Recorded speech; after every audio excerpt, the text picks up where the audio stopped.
Het aantal misdrijven in Friesland neemt af, maar dat geldt net voor de stritraven. Die binnen, in vergelijking met het eerste jaar van 2014, verdubbelen. Een toename van Sontje naar 35. Dat blikken uit cijfers van de politie. Het goede nieuws is dat de politie een aantal verdachten aanhouden heeft. En daarmee is een gutpad van de problemen oplost. Op de A7 bij Drachten ontstond om middernacht heen een ravage naar 2 ongelukken.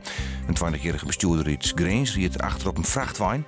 2 bestuurders schrokken sabot van het ongeluk en de brokstikken dat ze het in elkaar botsten.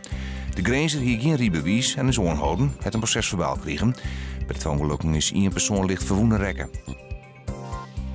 De man die te jaren met de leider van motorclub No Surrender deersketten is in een vakantiehuis op Hoge Zwaluwen, is de Macedoniër Muljan Nadzak. Nadzak het jetter voor de rechterstien in verband met de moord op Henk Eker uit Jesterwoude. Uiteindelijk werd Nadzak vrijsprutsen vanwege het ontbreken van bewijs. De Grand Prix de Luet in Wolvengeer is juist woont op het hinder Bold Eagle, maar daarop de Franse piqueur Frank Nivard. Piqueur Robin Bakker van Blauwhuis waard mij het Zweedse hinder Aeroboko, tiende van de 12 hinders. De kamers van Fjouwen heel 1000 taskogers naar de hingstraces op het Victoria Park in Wolvengeer en dat is een record. Joen en vannacht kalm waar, bewolkt en kans op mist, het wordt een gratis zon.